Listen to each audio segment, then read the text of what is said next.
You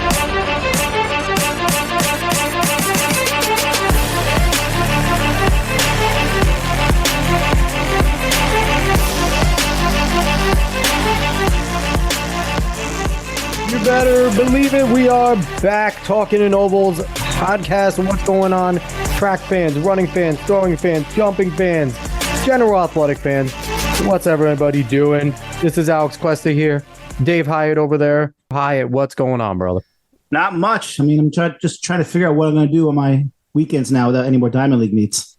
I mean, we can go and scour the internet for really, really badly promoted big meets with good athletes that they hate actually telling anybody about, and they make you have to find it. I guess I'll just stick with my fancy football for the next 18 weeks. Well, there's always something running going on, so we'll be able to find something. Otherwise, we won't have a podcast, so we better freaking find something. But before we get into any fun stuff, like, share, follow, subscribe, rate 5 stars on Spotify, iTunes. Spread this word of mouth, and please go find us on Twitter at Talking in Ovals. Not very hard to remember, Talking in Ovals. So this week, I feel like we have a nice informative show. We're not going to talk about Diamond League, but we are going to talk about somebody that's near and dear to both mine and Hyatt's hearts. He's joining us. He's Scott Davern. He's Elite Education Lead at USADA. That's the U.S. Anti-Doping Agency. And he's somebody that both of us coached at different periods in his life and running career. Scott, what's going on, brother? Not much, man. Speaking of USADA, just got off a presentation, so jumped right into this, and things are good. Thanks for having me on the show. I'm excited to do this with you guys. And the nice part is we don't have to pay him. USADA has to pay him to do those other things. He's doing this out of his kindness of his heart for us. And I think that's all because he likes Hyatt. It's certainly not me. Probably. So I want to jump in because, Scott, you were a very good high school runner, good middle school runner that Hyatt takes all the credit for. 100%. And you ended up going to one of the best D2 schools in the nation. Super proud program. I know when you got in and, I was coaching you at the time in high school and you were going there, we talked about it and you were pumped and I was pumped for you because we both knew the running tradition over at Lock Haven, that it is, it's no slouch. Just because it's D2, it's not D1. It's not like, oh, you didn't like. They compete against D1 schools constantly, beat them, and they're a really good program. But something went on in your collegiate career that was kind of a shockwave, and it kind of goes to your character, how the story unfolded. So give me a little bit about what happened at Lock Haven and what the Save Haven whole entire thing was going on there. Yeah, be happy to. So I'll preface it with, Save Haven for me at this point doesn't even represent what actually took place. To me, it represents what the Haven actually is as an entity to its program of runners. So I'll kind of get into that in a little bit, but and forgive me, I it's been a long time since I talked about Save Haven, so I might have some of this a little mixed up or whatever, but I'll do the best I can.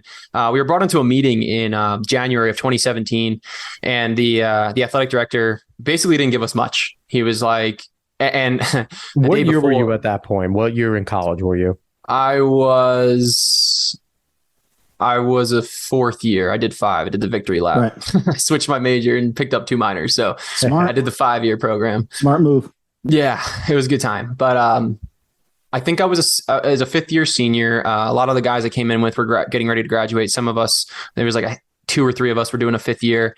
And basically, earlier that week we had to sign this thing, and we really weren't sure what it was, but we come to find out it was basically anything that's told to you in the next couple of weeks, you can't say anything. It was basically like, shut up. It was an NDA, a non-disclosure agreement. Non-disclosure, yeah, exactly.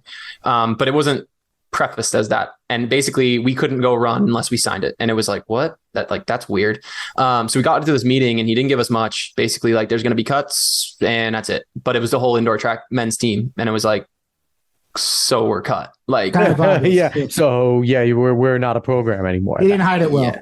And it was devastating, man. Like I've never experienced anything else like that. Like, I've never seen teammates just be so distraught. I didn't even know how to process what was just told to me. I was just pissed off and ready to fight. And like, I'll be honest with you, the work started that night. Like we were already meeting guys after the meeting, like got together and we're like, what are we going to do? Like, we got to figure this out. We got to beat them, like this, that, the other thing. And that's kind of how it all began. There was so many moving parts to that, man. I can't thank the community, the alumni, the coaches, you guys, everyone. It became a movement. It became a movement in the whole running community. I remember seeing it on Twitter, just everywhere, dude. Yeah, man. And like, that was my main responsibility. I was probably one of the better people at social media at the time on our team. And so I kind of took over social media. I created a safe haven Twitter. And we really started getting out there. We got like people like Paul Chalimo and Emma Coburn and Kyle Merber. And I mean, big names were like tweeting us and saying like, how can you cut a program that's so great? Like, I can't imagine losing my college program, this, that, the other thing. And it was just like the outpour of support is what impressed me the most. And like, I compiled at least 175 tweets together into a binder to show like what we had. We had petitions. And in the meantime, we saw a proposal. And we finally got to see the proposal, and it laid out all this stuff, like what they were going to do, how they were saving money, like all this stuff. And it just made no sense. And I really, if I had to blame someone, and I don't really care because I'll be quite frank here, it was the president at the time and the vice president, and they didn't care about anyone or anything. They're like, this is what we're going to do. And so we, the forefront of that proposal, when we saw it, we started going, that's not right. That's not accurate. That's inaccurate. That doesn't make sense. We were like, like dissecting this thing, like what the, we started writing a counter proposal. So we went bullet, by number, by every piece of the outline, and debunked every single fact they had in there with actual facts, statistics, tables, charts. We read books. Oh my gosh, I can't even begin to tell you. And I want to give credit to Jack Felt. He was one of my teammates at Lock Haven. He actually lives here in the Springs as well. And he works for the Olympic Committee, or Olympic and Paralympic Committee. But he was really the main guy. Like, he was writing the proposal and everyone else was support. I was doing social media and statistics and just trying to edit and do whatever I could to provide something. And so we came up with this counter proposal and we sent it to, I don't even remember who. And by the end of the day, all of the LHU staff had seen it. And we had professors coming up to us like, holy, you guys wrote this? Like, this is so in depth. And like, I mean, we dotted our T's. You guys put that on your resume? Oh yeah. That's fantastic. That's awesome. I learned more writing that proposal with Jack and anyone else involved. And like, I learned so much about how athletics work, and not even just like track and field. I'm talking all of athletics, how departments work, how a school works, how an institution does these things. And we came up with a counter proposal, and it was solid. It was tight. And we ended up still losing our program. And that was a shame. We lost a lot of recruiting for the first time ever. We weren't nationally ranked. We didn't really do well at the regional meet. We didn't qualify for nationals. We had people leave and go to, Mount Olive and Shippensburg, and all of our rivals that we were killing were now killing us. We had no recruiting. And it really, for me, it showed the people who were bought into the program and came there for the reasons that I came there stayed. They protected and fought for that program to the day it ended, like nonstop. And for me, it never ended. It was a battle. We lost that battle, and I'm happy to say in 2021 we won the war. The coolest part about that whole thing, and you had him on the show, I think 2 weeks ago, my brother. Yep. He went to Lock Haven too, even knowing they didn't have an indoor program. And him and the new president and anyone else involved, I don't know the ins and outs at this point. I was kind of removed from the situation, but whoever else was involved, they took all, like not all, but most of our ideas. And they're in place. We have a women's wrestling team. We have a women's golf team. We have a women's tennis team, and it all works. And we have an indoor program again. It's amazing what happens when you listen to people. Did they look at your brother coming in and go, another Davern? God, we got to give him this program. Now we're going to get half. We had 2 years of Scott. Now we're going to have 4 of John. We got to give in. They're terrorists at this point. And if you know Scott and John's mom, she was in the forefront too. I'm guaranteed. Absolutely. Cindy's a bulldog. Oh yeah. Yeah. I mean, we were writing we had alumni and parents writing letters to the legislator in Pennsylvania. I mean, it was an all out brawl. It was a war, but it was shout out Mama Davern. We kept it very tame. I'll say that. So was their main reason? Was it financial? Was it Title IX? Like what was their main emphasis on? We need to get rid of men's indoor track and field, or was it men's indoor track and field because they said, well, you already have cross country, You already have spring track. So like, what were kind of the details as to what they said was the actual reasons? It was a combination of financial and I forget the term they used. They kept saying it. It drove me crazy by the end of it. Oh, financial crisis. That's what it was. We were in a financial crisis, and our budget, I don't remember what it was. Any college that says that is lying. Yes. No indoor, flat out. No indoor track program is going to save you enough money to run your institution. I'm sorry. It's just not, at the end of the day, an indoor track program is not going to do anything. And here's the thing, right? Hours of entry fees a week. Yeah. And not even that, like, man, I don't know. It was a little crazy, but they said it was a financial crisis, and it was Title IX, and I could see the Title IX side of things. There was some lopsided, and it would solve the problem. Right. But, I think there was an ulterior motive to take our budget and disseminate it across a couple other teams out there at Lock Haven. And the funny part about it was right away we formed a club indoor team, and guess where that money got allocated to? The club indoor team. So really there was no money saving. We still had a team. It just wasn't NCAA approved. So it was really pointless. And we all know, like, the indoor program is not that big of a budget. It's almost the same exact implements and everything that you would use for the outdoor team. It's the same poles, it's the same shot puts. It's so, like, there's really not that much money being spent. And here's the other thing. That was one of our big points, Hyatt. Like, that exactly what you said was our big point. Like, okay, so we have a women's team. They're like, we're going to save on busing. We're like, we take one bus. Mm-hmm.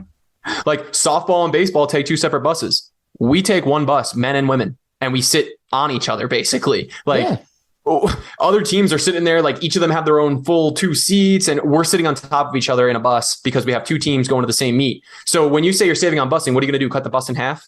Right. That really ticked me off, because I was like, I'm like, have you paid attention to anything? And in reality, they weren't saving any money, because we're still going to those meets. We still are paying the same coaching staff for the women. Like, it just made no sense at all. Yeah, so at Lock Haven, it was the same coaches for men and women. Yeah, for the most part. Right. Yeah, we had Coach Russell as our head coach at the time. I know there's been some switches, so I can't. He's like, he was the head coach, and then for a minute he wasn't, and then he is it again, or something like that. So they weren't saving money on coaches or on buses or on anything. Nope. And we were still training. We had an indoor club team. Right. Yeah, that I found that to be the funniest. And you guys were still highly competitive, placing really high, running really well, and your coaches were still giving you workouts. So it's not like anything changed. For you as a senior leader, though, this goes down. The program goes down. You're obviously devastated, but you know your role. You've been the captain before. You've been the senior leader, and you assumed that role pretty quickly at Lock Haven. Even, I remember even talking to you as a sophomore and junior, you're not afraid to be vocal. So you were never afraid to actually, tell everyone how things need to go in order to be successful. As a senior leader, this comes down. What are you saying to these freshmen and sophomores, especially the juniors? You've been with them. You went to war with them a little bit.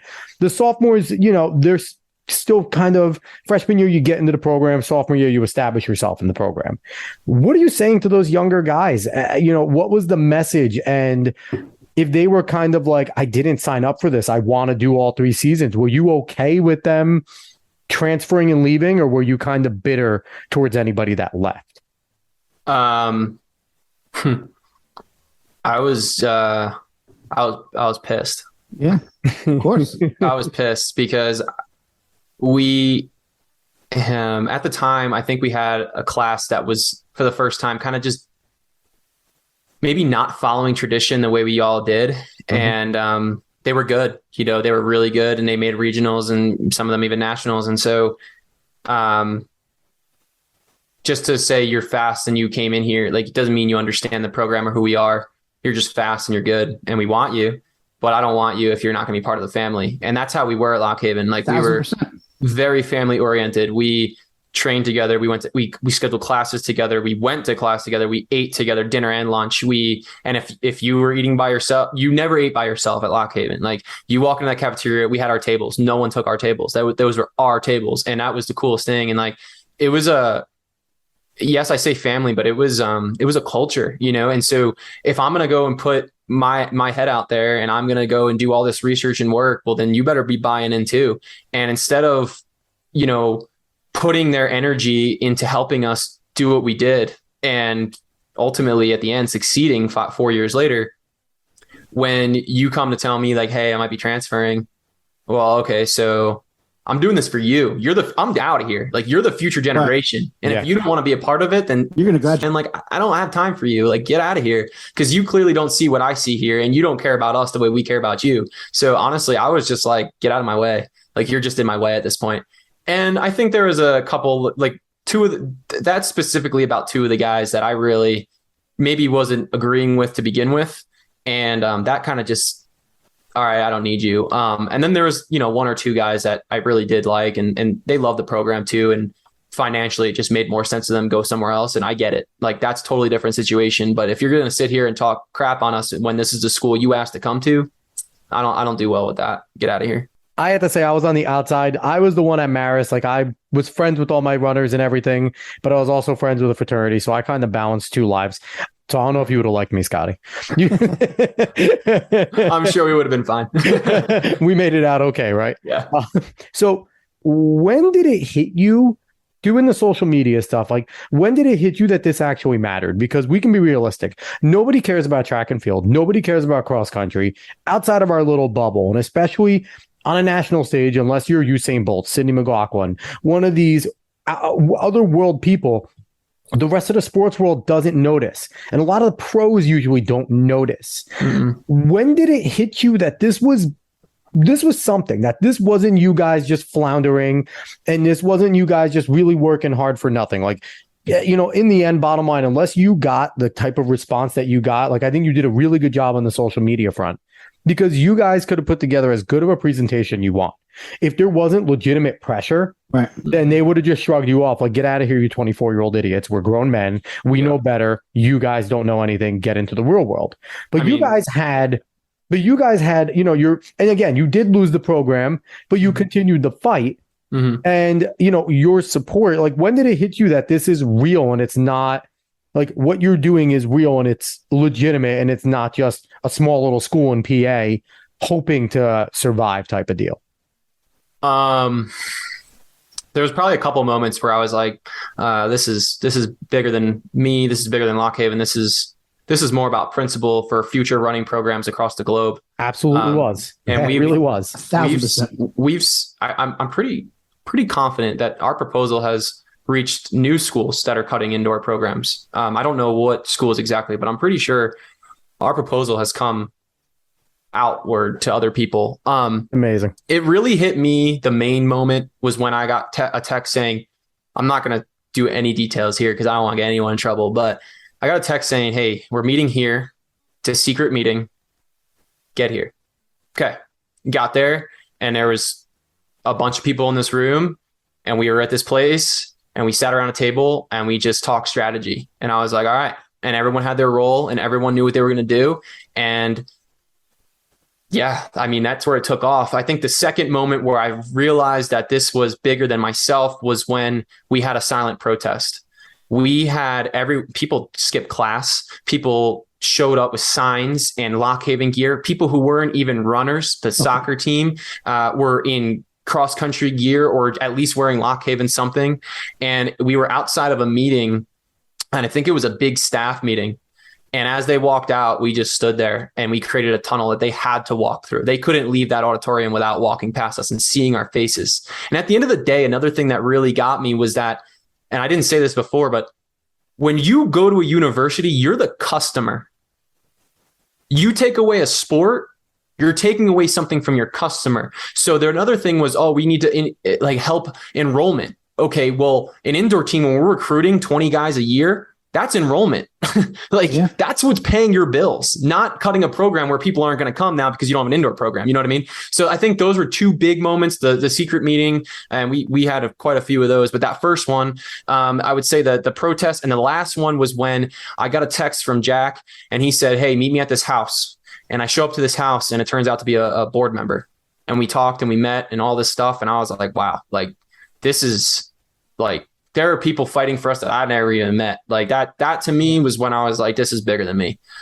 That's awesome. I think one of my favorite parts, because I remember when it was going on, was just looking on Twitter and seeing different races from all different areas with people saying like Safe Haven or at the end of meets, other teams joining your team and jogging around the actual track, like safe haven. Like it became this big, huge thing in the track community, and it was just great to see everyone just kind of come together and fight for what they felt was, something that was being taken away from you guys. I thought that was just beautiful. Yeah, no. And real quick on that, we were told that our program was officially cut a week or two before indoor conference. And Jesus. I may have said some things. I don't even remember what I said, but I was so mad in that moment. I stood up and I was like, in a really, really kind way, basically like, you know what I'm trying to get at. But yes. After we were told, I was really heated, and we went to that meet and we showed up. We we showed up, man. Like that was really something cool to be a part of. And at the end of it, we did a victory lap, and every single school, every single runner, every single coach joined us in the lap. We didn't win. We came in second to ship, but to see the champions of the meet and, all those guys you compete against year in and year out, just to get behind you and run behind you in a show of solidarity. Like I cried my eyes out, man. Like that was insane. And I didn't it's become famous, I swear to God, but it's like this picture, and it's like all of our teammates, and one has like a Save Haven sign, and one has, fight for LHU, and another one has something else. And I'm not even in the picture. I'm not even in the front. I actually jumped into the pack, like mid pack. I just wanted to be, I wanted to feel it. I wanted to be a part of that. I wanted to not just be in the forefront of it, but I wanted to see other people's emotions. I wanted to experience what they were experiencing, not only as a person fighting for LHU, but also a supporter of LHU. And that to me was an incredible moment that we had that day. That's awesome. Now, and I feel like, go ahead, Dave. I know earlier you mentioned that your brother went there. Was there any trepidation on your part or on your parents' part or on his part, knowing that there was no indoor program? Or was he like, I don't care, I'm just going to go there because I believe in the cause? Or was he thinking like, I can get better as an actual runner there? Or was there a combination of both? I'm if you know my brother, he's really hard to crack and figure out his code. There is no code to John Davern. From what I know, he was stuck between another school in Lock Haven, and ultimately, I think it really came down to the culture and how much like he saw me enjoy my time with the people, and I have friends for life from there. And I think he realized he already had a kind of a foot in the door, right? Like people already knew him, the team knew him, coach knew him. He was comfortable with coach. And I think he really believed that coach could make him an incredible runner. And if you haven't seen his times, he's pretty incredible. Yeah. And so I think he had some internal battles, but like, again, if you know John, he's more in his head. He figures it out on his own. And when you think you're 7 steps ahead of him, he's already 8 steps ahead of you. So he probably had a whole plan going into it already. And I was never worried that he wasn't going to make a good choice to fit himself. And I think partly without him going to Lock Haven, it's almost like it was meant to be, right? Like I started it with Jack and I don't mean to say I and Jack, like everyone was involved, right. But we were there, and then, he comes through and all of a sudden he's taking our proposal, taking notes, having meetings and getting these programs rebooted. So he was on the board of trustees as a student representative, and like, he had some pull and he had some say and he had a mouth and he had he was vocal. And I think he had a plan. I really, knowing him, he was ready to go when he got there. Were you and him able to have any years in Lock Haven together where you were on the same team? Yeah. We had my 5th year together. So I ran cross and outdoor. I didn't take part in the indoor team. I was pretty burnt out at that point in time. And I was student teaching, and I was like, I'm going to take this season and have a crazy outdoor season. I'm just going to roll into outdoor and just that 4 by mile, hit the ground running. Yeah, man. Amazing. That was a great race. Yeah, so he was a freshman. He took part in an indoor team, and he quickly became, the leader for that. He became a captain at some point, and he led the charge on that. So yeah, we had 1 year together. We had a cross country season together, and his claim to fame is he got me at Cal U at conference. By the way, that track sucks for cross country. I'm not going to make excuses for myself. The guy beat me fair and square, but I will say. It's an excuse, but a mile in, I'm sitting there going, my back. I had major back issues that year. So I always had injuries, man. Like it was never good for me. Little brother doesn't want to hear any excuses. Yeah. And Scott, could you imagine the dude that we were trying to make sure we didn't leave in the middle of Sarko running a double lake ended up becoming the runner he did in the steeplechase. Like I remember when he came out with me, you, and Pass, the few times in that summer in your going into your senior year, and we were just worried about him just like falling and dying in the summer heat. We're listening to some of the incredible conversations that we were having back there that nobody should ever be privy to. But I remember Johnny in middle school. He made Scott look like an actual giant. He was so small. All right, so I want to jump into our next topic because I feel like what you did over at Lock Haven, the things you were doing with the Save Haven and, looking at a lot of these types of very intricate things, doing presentations there, being comfortable, being in front of a group of people that might be adversarial to you or very adversarial to you, prepared you for what you're doing right now.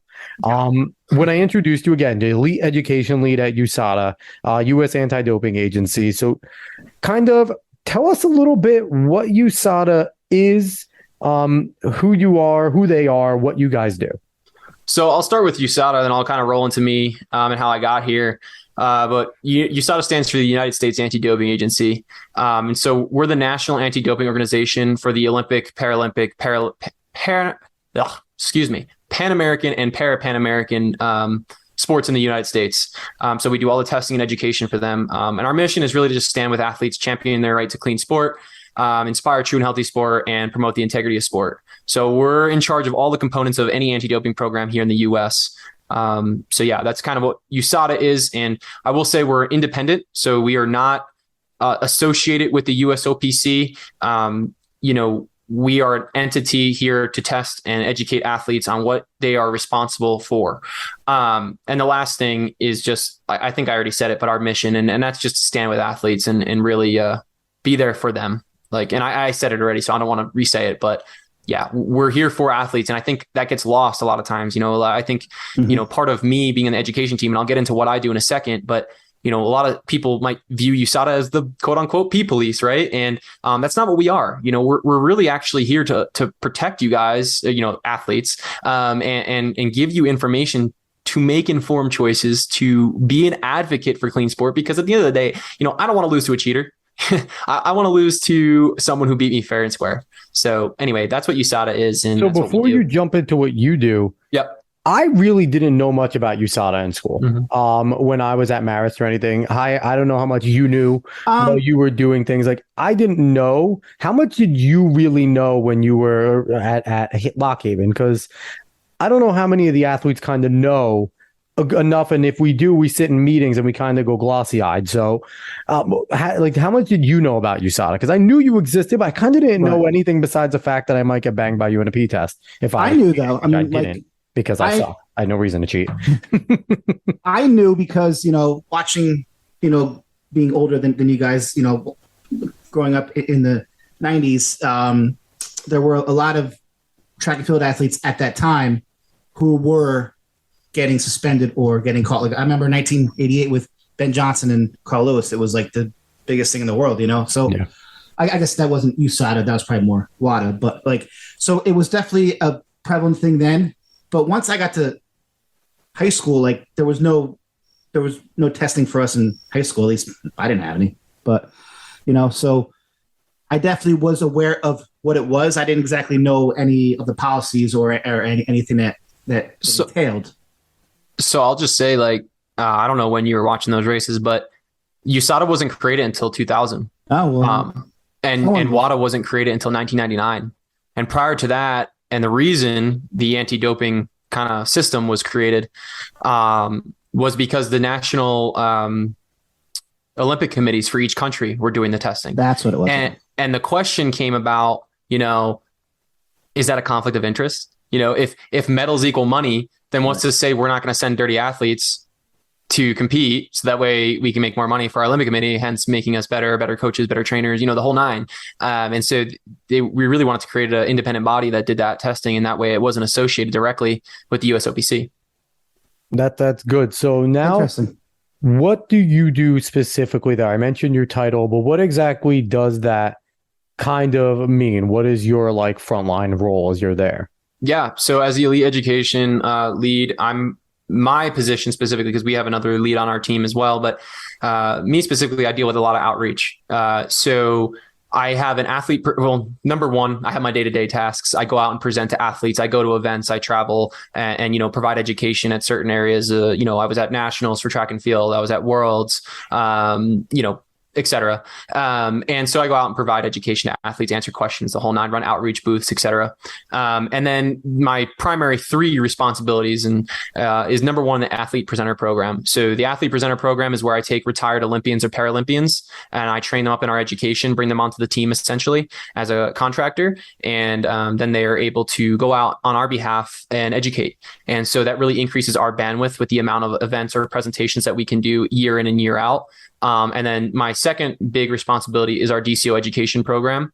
And this came about when the pandemic hit. We have doping control officers who are collecting urine.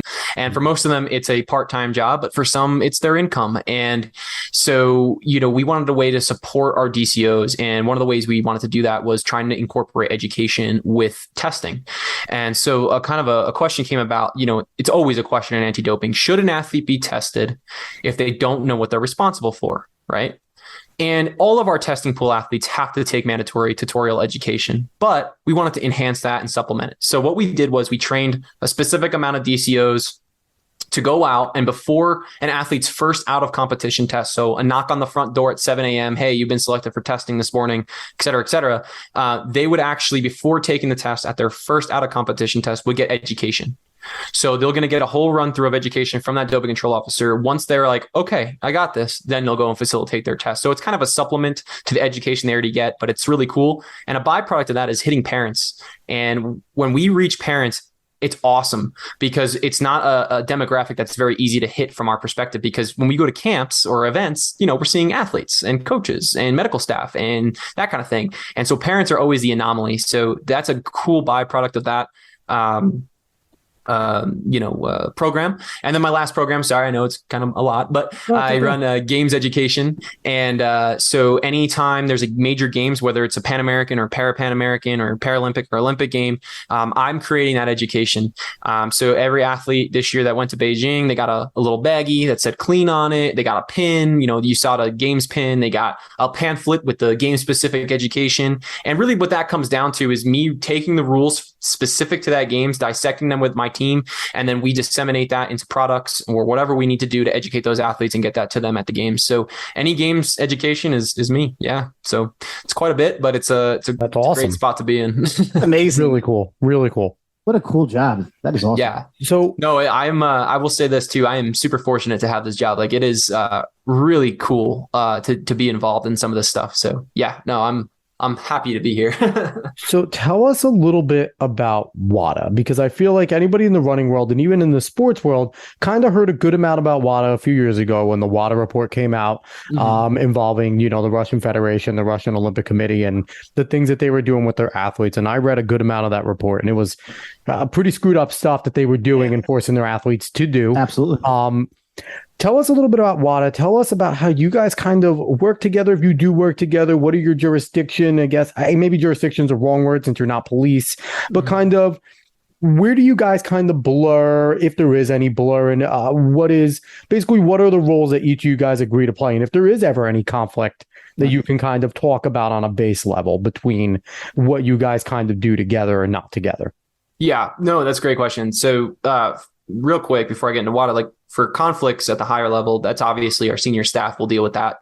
And so I really don't have too much input on that part. Go but break we do some have skulls, man. Go break some skulls. No, we do collaborate with them. And like I said, that's more at a higher level senior leadership type of deal. However, we do work with their education team. When something new comes out, we might ask them, hey, what's actually being said here in this document? So we make sure we get it right, that kind of thing. So we consult with them a little bit, but the World Anti-Doping Agency, also known as WADA or WADA, they were established in 1999, like I said before. And they're the international independent agency composed and funded by the sport movement and governments of the world. So most governments do contribute to their budget and fund them and whatnot and so on and so forth. And they create the code. They create the code as well as the prohibited list, and the code is a document that provides a global framework for anti-doping. So what I'm trying to say is that it's harmonized globally. So the same rules we're following here in the US, Australia is following there, and all the way down to the bottom of South America, they're following the same rules. So every single athlete, a part of an Olympic or Paralympic movement, is held responsible to the same thing. And that way it's completely fair globally. Other than that, though, I think there's a common misconception that WADA tests, and WADA doesn't do any testing. And that's where they leave it to the national anti-doping organizations. WADA does not test. They can oversee testing. They can independently observe testing. And they can even, they can like go in and like watch to make sure everything's going, the right way. But they don't do their own tests. They do, however, do education. Now at USADA, we have a wonderful education team with a great program, but around the world, there's, less stable national anti-doping organizations. And so they can't provide their own education resources. So what do those athletes do? Well, they go to the WADA website and they can do their education through there. But for the most part, WADA is governance and compliance and then education as the last piece. But they don't do testing, which is, I think, very interesting to a lot of people. Yeah, I never knew that. So no. before, Dave, you probably have a question. I just want to ask this last one. Sure. Does every major competing nation have their own anti-doping agency at this point? Because you mentioned how some others really aren't geared, but like, does China, Russia, UK, do all the, the major competitors, Jamaica, like the ones that we see on the constant national stage in track and field, the African nations, obviously, do they all have their own anti-doping agencies? Or like you said, is it a little touch and go with some nations that aren't as rich as others? Yeah, no, I would say primarily the bigger countries all have their own. Actually, most have their own. There's only a few. What they do is they pool their resources. So, for example, USADA is the United States, and we're the National Anti-Doping Organization here. And then you have CHINADA for China and JADA for Japan and SIA, Sport Integrity Australia. Are you working with them at all? Do you work with them at all on certain things? If you have something that you see coming, is there something like if you see a trend coming down the pipeline, it's in a country, you kind of talk to them and be like, hey, should we be educating about this now? Is this coming our way? What do you guys see? Type of deal? Like how much in close contact are you? And how close contact are we in with Canada and Mexico? Because they're like our brother and sister there with a lot of things. Well, all right. So first off, we collaborate a lot with CCES. That's the Canadian the Center for Ethics in Sport. And so we do collaborate with them quite a bit. Like we have a couple, things with them and we do things with them. Yes, absolutely. French now? What was that? Do you speak French? No, they got to speak French. I'd imagine they speak French in Canada. I wish. And then, yes. So let's put it this way. You're at work and you're doing your job and you have a question and you're like, I don't know how to do this. So who do you call? You call your teammate or you call the other organization that's doing the same darn thing you're doing for a different client, right? And you get feedback and you figure out how to do that job. Well, in anti-doping, we're the National Anti-Doping Organization. USADA, who the heck do we call if we have a question, And so one, we can, call WADA, of course, but why do that if we have counterparts in Australia that we're really good friends with? And I have quite a few over there at this point. And we can call them and say, hey, how did you interpret that? Let's dissect this a little bit. What are you guys going to do as far as education? What products are you going to make? In 2019, we collaborated with Drug Free Sport New Zealand and Sport Integrity Australia, and we created the Tokyo Anti-Doping Tutorial. So the three of us created a tutorial, but we geared it, each of ours, there were 3 separate courses, but we geared them toward our athletes. And basically this was just an optional course that athletes could take prior to the Tokyo Games. And the cool thing about that was I was a part of that, helping make that happen. I then switched roles out of e-learning and obviously went to outreach, but that hasn't stopped, because we made that Tokyo tutorial. Well, our new person, her name is Grayson. She's the other elite education lead on our team, and she does the e-learning stuff. She was able to take that Tokyo course, dissect it, and make a Beijing course off of it. So it just led to more things for us. It led for better education from our perspective, and hopefully it benefited the athletes. And then going back to before, just to finish off, any country, there are some countries out there that they can't afford to run their own program. And so what they have in place there is a regional anti-doping system or organization. And so it's a couple countries pulling their funds together to facilitate what they need to do in those specific countries or regions. It's pretty cool. Yeah. Absolutely. So I just have a few questions, based upon when it comes to the actual athlete themselves. Is every athlete given a list of everything that is prohibited? And when it's updated, like how much time has to lapse until they are told? Yeah. So, a couple of things here. Every athlete and any person on the planet can view the WADA prohibited list. It's on their website. Just go click prohibited list. The prohibited list, I will also say this, comes out every year. It changes. And it comes out in October and goes into effect January of that year. So a lot of questions I get, why does it come out in October? Well, athletes need to make adjustments. They need time. So if it comes out in October and let's say I'm an athlete and I'm taking a substance that is permitted in 2022 and next month rolls around and I see the 2023 list and I'm like, my substance has been added to the prohibited list. Now what do I do? Well, an athlete has three options, but they need time, right? They can either they can get off the medication. Now it's super rare, right? That's very rare. Athletes are taking medications because they medically need them. But I have seen cases where an athlete just got off the medication, right? The second one would be, I'm on a prohibited substance. What do I do? So I can talk to my doctor, and a lot of times there's alternatives, right? So sometimes there's drugs out there that'll do the same thing that are permitted and they can use an alternative. The last thing they need to do, look, there's no alternatives. I have to take this. I need it for my medical need. Now what? You apply for what is called a therapeutic use exemption. And so this allows them to use it for their medical reason in sport. Mm-hmm. What was the rest of that question? I think I forgot something on there. No, I was just, I think you pretty much answered all. And so they're updated every October, mm-hmm. and so that gives them time before the beginning of the year to make a choice on how they're going to go about dealing with if what they take is banned. Yeah. And similarly, from an education perspective, we'll take the prohibited list and dissect it. And there could be something on there that changed, but it doesn't affect the athletes. But there's three changes. So in 2022, there was three changes, one involving glucocorticoids, one involving BPC 157, and one including albuterol or salbutamol. And so what we did was we incorporated slides into our deck, into our presentation, and we will talk about those specific changes so athletes are aware. So we hit it from all ends. They'll get a notice from USADA saying, hey, you're in a testing pool, you're responsible for, the prohibited list, et cetera. But then they'll also have an education session with us. They'll also take a mandatory education through tutorial. So, but we really try to, engage with athletes on many different modes, because just because you're a visual learner doesn't mean someone else isn't an audio, learns by hearing. And, Correct. So we try to really switch it up as much as we can for athletes. Do you guys have anything to do with the collegiate level or with the professional sports leagues, or is it just kind of what we would call the Olympic sports? No. So when it comes to the MLB, the NHL, NHL, NFL, NBA, yeah. They all have their own testing procedures and policies in place. We don't deal with them at all. We might consult with the MLB here and there, but we don't test their athletes. They have their own testing program. Similarly with the NCAA, I believe their current contract is with the drug-free sport.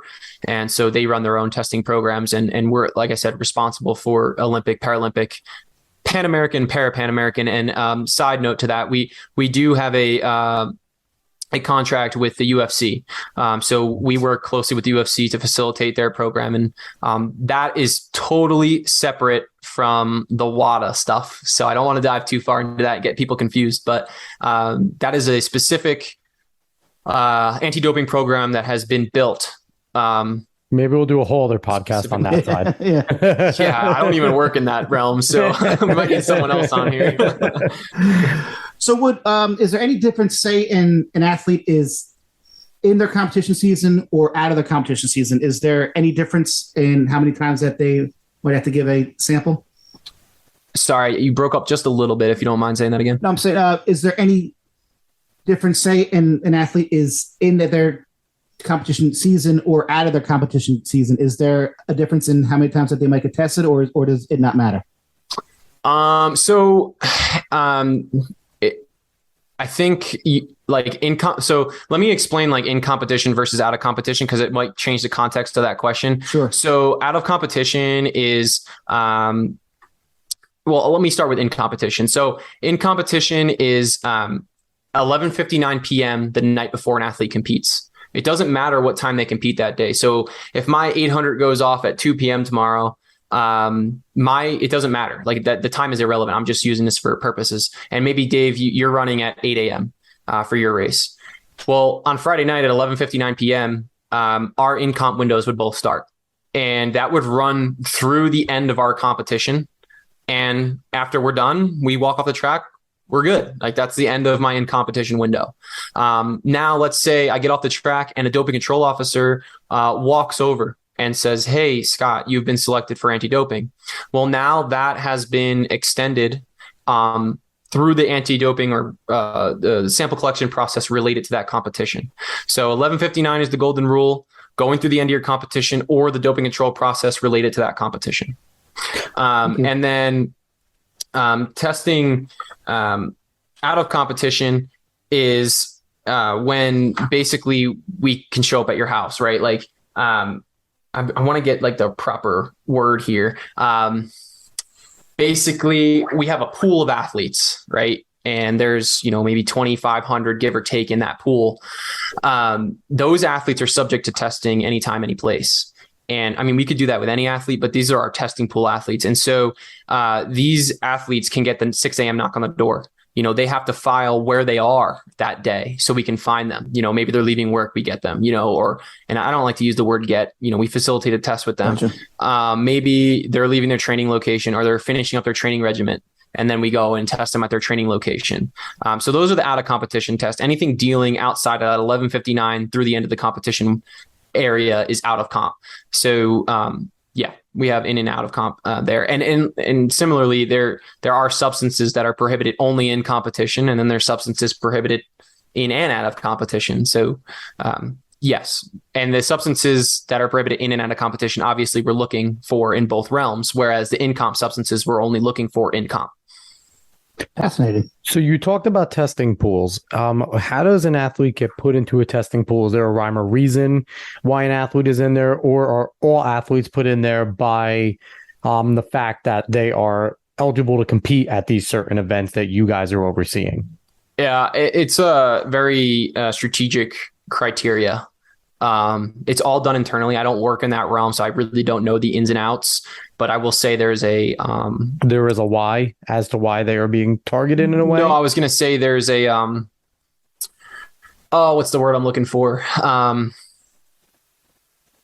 It's not. I guess criteria could work, but there's like criteria, and basically this whole like, if you, for lack of a better term, an algorithm that really addresses the risk associated with an athlete or a sport per se. So I guess it's kind of situational, I guess you would kind of say in a way, like. Yeah, yes and no, right? Because like when an athlete gets added to the pool, they could be in there for 6 months, or an athlete can get added to the pool and be in there for 5 years.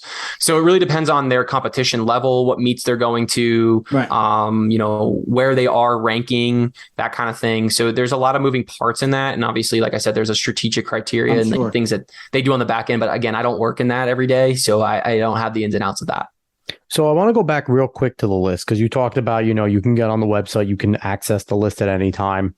Say I wanted an explanation for why a substance is on a list. Can I click on that list and kind of, is there a blurb there that you guys have designed to kind of explain like what this substance is, why it is banned in competition, or if it's banned in competition or at a competition?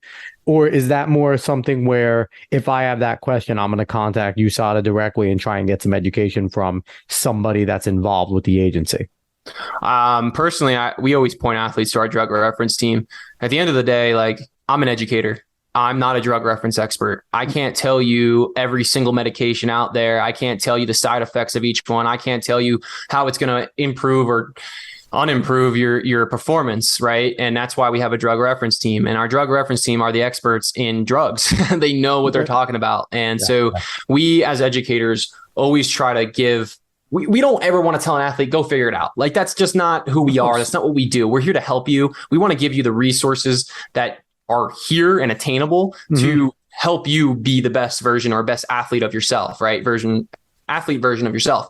And so when an athlete asks me about, a specific substance, I take this, blah, blah, blah, blah, whatever, I'll give my educational answer, what you should do. And most of the time that outlines resources. So number one, we have a resource called globaldro.com.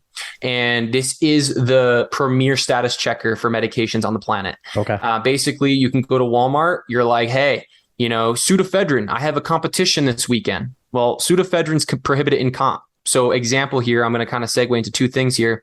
I'm 8 weeks out of a competition. I wake up with a cold. Okay. I'm going to take some pseudoephedrine. It's going to clear my airways. It's going to help me breathe better. Right.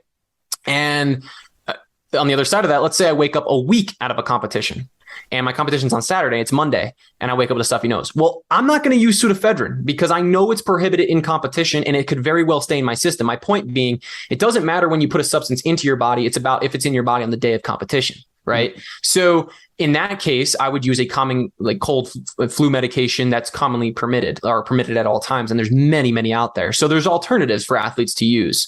I feel like I derailed myself a little bit there. So can you just get me back on track real quick? Yeah, we were just kind of reaching out to USADA. I got you. Yeah, there we go. So we had the Global Dro. That's like the first resource. That's the front line. Like that's where you can get your answers on your own by yourself. And it's legit. Like it is our resource that we create. It's always up to date. If an athlete goes to Global Dro and they're like, not finding what I need to find here, I'm still confused. Then I say, hey, reach out to Drug Reference, talk to them about it, and they'll tell you the proper steps to take in order for you to be safe. Plain and simple. I mean, that's really what it comes down to. I'd rather an athlete call USADA with a question than go out there and be like, oh, I think it's right, take it, and then they get popped or something like that. You don't want to see that happen. So are there different consequences for different substances, or is it kind of the same for if you get caught with anything in your system? It really depends. If it's intentional doping, like I'm going to take this needle and I'm going to prick myself with it, like that's basically an automatic 4-year sanction, pretty much, in a nutshell. From there, I like to tell people that every case is a case-by-case basis. You cannot compare one case with another because there's just so many factors that go into the legal process behind the scenes.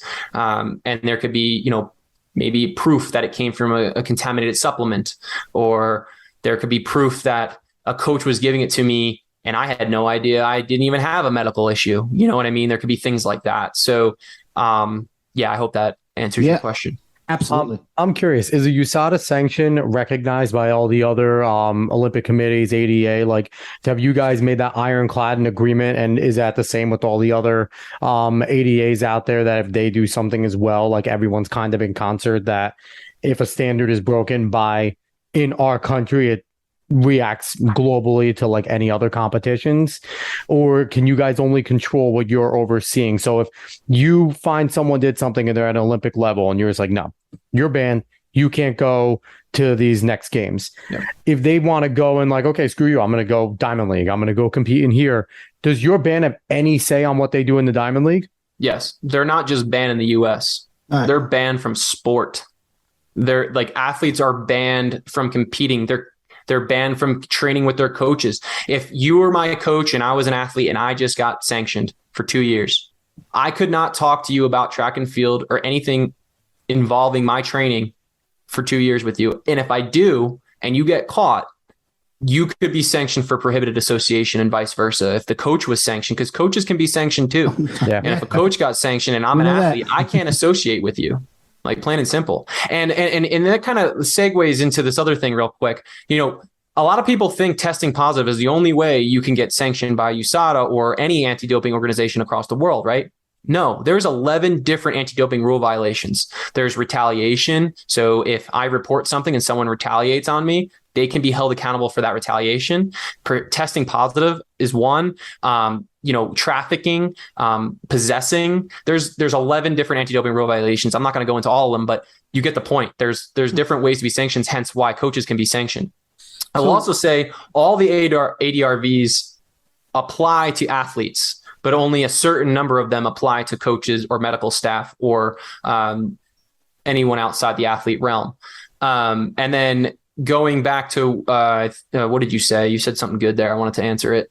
About whether or not it's kind of, I guess, I'll just go back to my question, whether or not what you guys do with an athlete here in the United States and USADA, if you guys work that closely with the other anti-doping agencies, the other committees, the other sports outside of here, that they can't just walk away and say, I'm going to go do something somewhere else. Or say, like I have an uncle who's from Italy, so I'll go, compete for them. Yeah. Can't happen. You're banned from sport. So and that's where that code and that harmonization of global anti-doping comes into play. If you're sanctioned in the US, you can't go compete, for another country. You're sanctioned from that sport as a whole. And you really can't go and compete in any other sport because you're sanctioned from sport. So I have a question. It's kind of, I don't know where you guys fall on this. How close are you guys working with doctors that are affiliated with athletes? Because some doctors specifically affiliate with athletes. How closely are you guys working with them and saying, like, are they coming to you and asking, like, can I prescribe my athlete this? Would this be on? Or are you guys, like, how much education are you doing to that field where it's just kind of like, don't think you're giving them the right thing. Like, don't just prescribe them anything. Like, check with us, check the list, call us. Or are they kind of a little pompous in the sense, I'm the doctor, I know what I'm doing type of stuff? Well, I don't really work. If you can't talk to that, it's fine. I was just curious, like branching off, because I think it's kind of like I have to say, and I think Hyatt will agree, what you do at USADA is so cool. Like, I am pumped the fact that we both know you and that, like, we got, like, I don't know, it's like a proud older brother moment right now. I got to like train you and see you. Hyatt would be a proud dad. Sorry, Hyatt. But I just think what you do is cool. And I don't want to ask you things that you can't answer. So if you kind of can't, just be like, Questa, shut up. But kind of like the old days, like, shut up, Questa. I would think that the onus should fall more on the actual athlete themselves. They should have the education too and know what they can. And I'm sure not all of them do, but that's how I would feel. So USADA does provide through Stanford for accredited hours.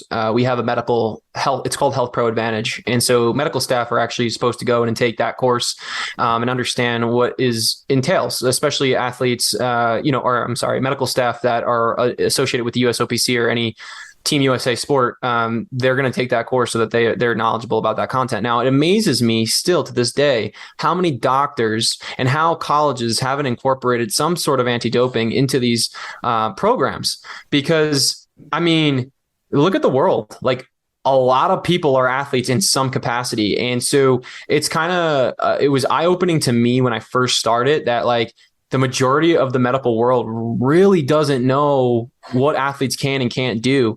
And so ultimately it does come down to the athlete. They're held to a term called strict liability, which means anything that goes in their eyes, ears, nose, mouth, or on their skin, they are strictly liable for. But that doesn't stop, right? Like, they need, like, when I give a presentation to athletes, I say, go to Global Dro, talk with your doctor. When you're in the doctor's office and they're about to prescribe you something, say, hey, I'm an elite athlete.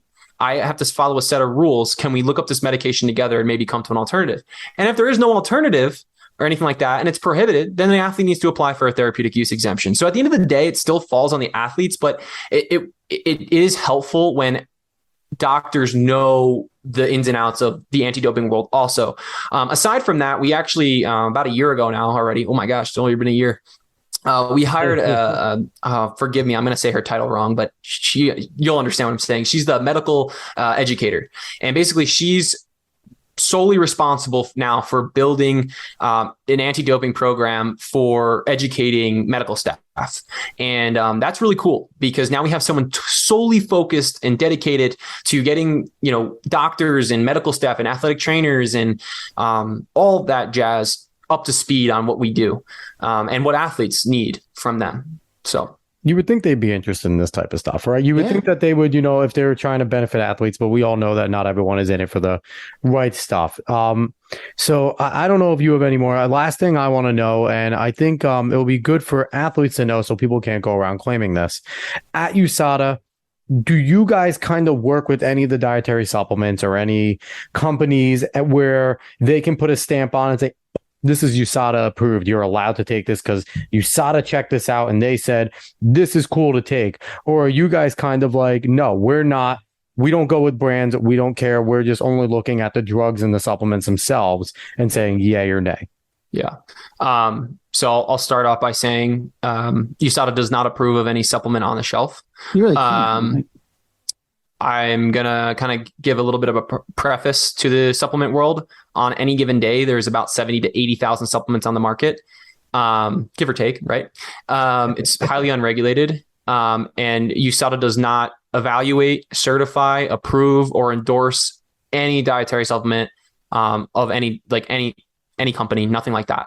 Again, when we're talking about what's prohibited and what's not, we're solely talking about the substances. So, let's say Jacked, for example, has, or I don't know, name a supplement. I don't know. A supplement, as an example here, this supplement has ostarine in it, which is not even approved for human consumption, but we see it all the time. And it has ostarine in it, right? They can just do that, and they can hide it under the term called proprietary blend. There's no FDA pre-market regulations. So if there's ever an issue with a supplement, the FDA has to do post-market regulations, which means they have to come in once there's been a couple cases of adverse health effects, et cetera, and then they can do a post-market regulation to try to get that off the shelf. The hard part about the supplement world is essentially that product could be taken off the shelf and a couple of weeks later they rebrand it and put it back on the shelf with the same ingredients. You know what I mean? It's the Wild West. So we like to say this: if an athlete chooses to use a dietary supplement, despite knowing the risks associated with them, USADA has recommended that athletes only use supplements that have been third-party certified. And we currently push the NSF Certified for Sport. We recognize them as the best program suited for athletes. And that's really, like, at the end of the day, they're held to strict liability. Those athletes need to do research if they're going to take supplements, knowing the risks, right? And I'll also say this too. I think because of the media and the way the US is, and how our marketings are, like how supplement companies push their products, I feel like it's become a norm to take supplements. But, from my personal experience and working with these top athletes, believe it or not, a lot aren't taking any. And I also never want to tell an athlete, don't take a supplement, because I know there's reasons why you might need one. But at the end of the day, they need to understand the risk that is associated. And I know I keep saying that, but that's the truth. And they got to do research on those brands. So yeah, great question. That's awesome. Dave, do you have anything else?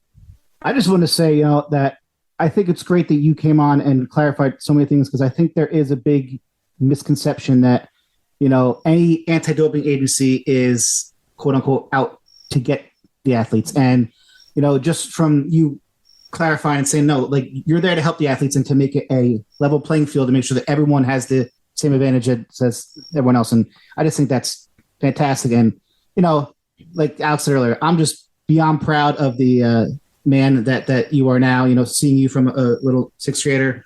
What an honor to have you on this podcast, and just thank you so much.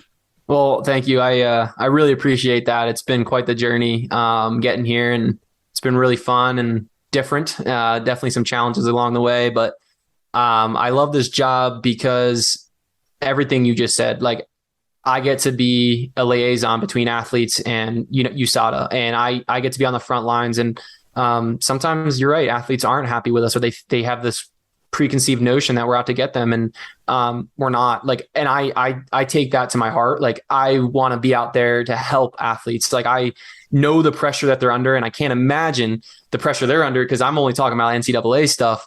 But athletes are under a tremendous amount of pressure, and they're dealing with mental health just like any of us are, and they're dealing with addiction just like any of us are, and they're dealing with family loss just like all of us are. And they're people too. And I think one of the biggest eye openers for me when I started working in this capacity was I definitely had some moments where I was like, oh my God, that's so and so, or right. Oh my God, like, I'm standing next to so and so, and that quickly went away, because I realized at the end of the day, like, we put these athletes on this pedestal, and some of them don't ask for it. Some of them just want to race. They just want to run, and they just want to swim. And at the end of the day, and I know I keep saying it, but like, I go home after work and I grab my backpack and I get into my house and I say hello to my significant other and I sit on the couch and I watch Netflix. Guess what? Those athletes are doing the same darn thing. Their work, though, their work is working out. And when they're done working out, they're going to grab their backpack. They're going to go home. They're going to say hello to their significant other and they're going to sit on the couch and watch Netflix. They're just like us. They're just like you and I. They're just people. And I think people forget that. I think people kind of think of athletes as cartoon characters. And I wish and I hope we're moving toward a place where people stop criticizing the athlete, man. Like they're doing the best they can, just like we all are. And so just lay off a little bit, you know? So anyway, yeah, I love what I do because I get to be that person and I get to hear their feedback and I get to educate them and I get to hear like, you guys need to be better at this. Okay. I'm taking it back to the team. Let's be better at this. You know what I mean? So it's a privilege. So thank you for that. I agree. I think it's wonderful how many athletes are coming out now talking about mental health and the struggles that they go through. I think it's a beautiful thing. One more thing really quick. Mm-hmm. How much, when you're at like the world championships for track and field, how much of the event do you actually get to watch and just like be like, I'm at the world championships. This is the coolest thing ever. That's a great question. I got a really good lucky roll there. So USADA was doing some collaboration with the Athletics Integrity Unit. And if you don't know what that is, the Athlete Integrity Unit was created by World Athletics after that, you know, when they switched their branding from IAAF to WA and, you know, that whole thing went down, whatever. They created basically this integrity unit. Not only do they deal with doping, but they deal with, you know, age manipulation and match fixing and things like that. And so we were there in collaboration with them. Obviously we're on US soil, it's their event. So we collaborated on some anti-doping education for athletes. And so my job luckily was in the morning till about 3 or 4, and the events don't start till about 4:15, 5 o'clock on the West Coast. So we all as a group, you know, we were like, hey, let's go watch some track and field. So we had, you know, the credentials and whatnot. And so we finished our job, you know, we were doing T-shirts and booth engagement and asking questions. And, you know, we're doing videos with athletes asking them, you know, what does clean sport mean to you, for example? And Tegla LaRupe, you know who she is, I hope. Yep. Oh, yeah. So Tegla was there as a representative, athlete representative for WADA. And, you know, I got to, you know, hang out with her and just kind of pick her mind about some things. And it was just incredible. And so every day when we were done, we wrapped up our booth and put away the stuff and grabbed our backpacks and we're right out the one door and make a left and we're at the stadium and you walk right in and our credentials get us in there. And it was really amazing. We got to sit up in the World Athletic Suite, if you will. It was kind of a section only for World Athletic people. And, you know, we were mid front straightaway, just we were in the shade. It was amazing. Oh my gosh. Yeah, and that stadium is just out of this world, man. Like every seat is cushioned. There's no plastic. Like it is like state of the art. And, you know, the other cool thing for me, this was probably, well, other than World Games, probably it was my second world event that I've actually been to in that capacity. And for me, track and field, I was like giddy. I was like, I can't believe I'm here. And then, you know, I'm not going to get too into it, but just seeing how when an athlete gets off the track, you know, where they go and like into doping control and how they get, you know, all that stuff and all those components and the logistics was just so cool to witness because you got to think about how many people it took to put on that event. I can't imagine the whole event, right? We're talking just anti-doping, let alone all the logistics for the food and the trucks and the street. I mean, it was an all out like facility, man. Like it was cool. And the crazy part for me was I was just there in June for nationals. And from nationals to worlds are two completely different ball games. I mean, nationals is very low key, walk onto the track, no problem. Like worlds is like everything's fenced off. Fans can only come in at a certain time. If you're credentialed like myself and athletes, we could get in there, you know, as needed. But man, like, wow, just really cool spot, you know. And that this year, June and July were my first 2 times in Eugene, and wow, what an experience. I can't wait for the next one. Don't you got to love saying that if you're credentialed like myself? That's pretty dope. But, you know, this podcast was as educational as I thought it was going to be when we were saying we were going to have you on. Me and Hyatt were pumped because we're like, you know, he's a smart guy. He's a good dude. He's good. He's a hard worker. So we knew you were good at your job and that you were going to be able to bring what you brought. And I think the important thing to come out of this show, and I think what Scott was trying to say, and what should be spread is USADA is a resource. It's not an adversary. It's not, you know, agencies in the word, the name, but it's not like an FBI. It's not a law enforcement arm. It's a advocacy arm for the athletes. It's a resource for athletes and coaches and things like that. So I think we need to like do a good job. I think you did a great job as an ambassador. kind of Absolutely. spreading that word today and really putting it out there on the show. And, I doubled down. I joke with you, but I doubled down with Hyatt that just super proud of you, everything that you do. And this was such an easy show. We're talking for over an hour, and it's just easy because we've done this many a times in our lives, just sitting around and talking for hours on end about just everything and anything. But this was really cool to sit down and, talk about some Haven stuff, talk about what you do. And yeah, brother, keep doing it. Keep doing it because this was a great show. And I had an absolute blast. What a great life. And you're still so young. Yeah, Mama's proud. Mama and Daddy are proud of you. Well, thank you. And one more quick plug to your point, like USADA being a resource. We are a resource. We're here for everyone. I'm always down to answer a question from any athlete or any parent or coach or anyone. So you want to shoot me an email, shoot me an email. But I also want to just throw out there, you said, I don't know what you said, but it was about the whole point of USADA, being there for athletes. And I do want to also point out for the listeners that USADA is not a branch of the federal government. I know our name is a little deceiving. I just want to make that clear that we're not a branch of the United States government. We are a separate entity, United States Anti-Doping Agency. So just want to throw that out there. And lastly, thank you so much for having me. Number one, number two, the kind words, really appreciate it. Life is definitely taking some turns, definitely put me in places I didn't think I'd be. But all in all, I feel like, it worked out. And I guess I got to do this just in Scott fashion. A little bit of advice for any listener out there who's like getting out of college or even like 30 years old, you're trying to change your career. There's so much out there. And my big piece of advice is figure it out.